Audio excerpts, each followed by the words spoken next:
नमस्कार, मी पंकज इंगोले. आपण पाहताय LS मराठी. पाहुयात काही ठळक घडामोडी. राज्यातील जलजीवन मिशनच्या कामांची तब्बल 35,000 कोटींची बिलं थकली आहेत.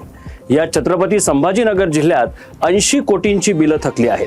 याबाबत महाराष्ट्र राज्य पाणी पुरवठा कंत्राटदार संघटना आणि राज्य कार्यकारिणीची बैठक पार पडली. या बैठकीत 14 डिसेंबरपर्यंत शासनानं कंत्राटदारांच्या मागण्यांवर तोडगा न काढल्यास 20 डिसेंबरपासून कामबंद आंदोलनाचा निर्णय घेण्यात आलाय. बिबट्याचा वावर वाढल्यानं पुण्याच्या शिरूरमध्ये ग्रामीण भागात शेतकरी भीतीच्या वातावरणात शेतीतील काम करतायत. सध्या ऊस पिकाला लोकरी माव्याचा प्रादुर्भाव जाणवतोय. बिबट्याच्या भीतीमुळे ऊसाला औषध फवारणीसाठी मजूर मिळत नसल्यानं शेतकरी ड्रोनद्वारे ऊसाला औषध फवारणी करतायत.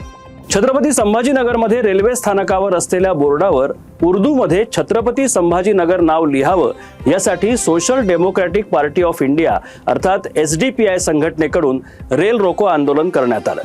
आंदोलक रेल्वे स्थानकावर जाऊ नये म्हणून गेटवरच पोलिसांचा बंदोबस्त वाढवण्यात आला. यावेळी SDPIच्या महिला कार्यकर्त्यांनाही पोलिसांनी ताब्यात घेतलं होतं. राज्यात ST महामंडळाकडून महिलांना 50% तसंच ज्येष्ठ नागरिक आणि दिव्यांगांना विविध सवलती देण्यात येतात. मात्र याचा गैरवापर करणाऱ्या प्रवाशांविरुद्ध बुलढाणा ST महामंडळानं मोहीम राबवली.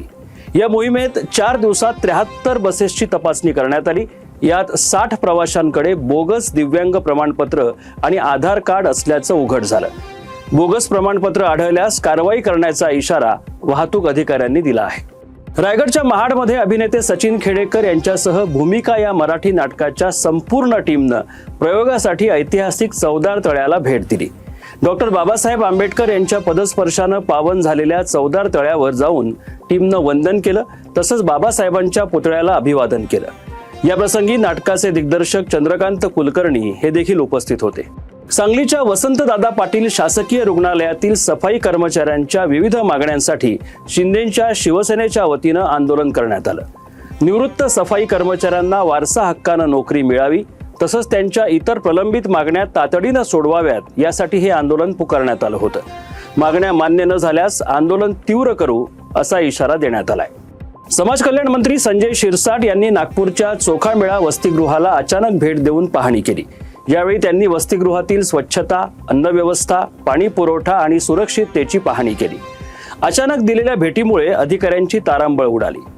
शिरसाट यांनी विद्यार्थ्यांशी संवाद साधत विचारपूस केली आणि गैरसोयींबद्दल अधिकाऱ्यांची कानउघाडणी केली. आगामी सांगली महापालिका निवडणुकीसाठी अजित पवारांच्या राष्ट्रवादीनं रणशिंग फुंकलंय. या निवडणुकीत महायुतीसोबत लढण्याची भूमिका जाहीर करत राष्ट्रवादीनं 30 जागांची मागणी केली आहे. सांगली, मिरज आणि कुपवाड या तिन्ही शहरात अजित पवारांच्या राष्ट्रवादीकडून जागांची मागणी करण्यात आली. बुलढाण्याच्या जळगाव जामोद बसस्थानकावरून सुनगाव येथील 10वीत शिकणाऱ्या 3 मुली अचानकपणे बेपत्ता झाल्याची घटना घडली होती. या प्रकरणी पालकांच्या तक्रारीवरून पोलीस ठाण्यात अपहरणाचा गुन्हा दाखल करण्यात आला होता. काही तासातच या मुलींचा शोध पोलिसांनी घेतलाय. पुण्याला जाताना सुपे पोलीस स्टेशन हद्दीत 3ही मुली पोलिसांना आढळून आल्या. शाळेतील शिक्षिकेनं पालकांना शाळेत बोलावलं होतं आणि त्यावरून पालक रागावतील या भीतीपोटी या 3ही मुली पुण्याला निघाल्याची माहिती पोलीस तपासात समोर आली आहे. बातमी गोव्यातली आहे. गोव्यातील एका क्लबला लागलेल्या भीषण आगीत मृत्युमुखी पडलेल्या 25 जणांमध्ये मूळचे सावंतवाडी तालुक्यातील देवसू इथले रहिवासी डॉमिनिक डिसूजा यांचा समावेश आहे. या दुर्दैवी घटनेमुळे देवसू गावावर शोककळा पसरली आहे. क्लबला आग लागल्यानंतर किचनमध्ये गुदमरल्यामुळे डिसूजा यांचा दुर्दैवी मृत्यू झाला. या बुलेटिनमध्ये इतकंच. ताज्या बातम्यांसाठी पाहत रहा LS मराठी.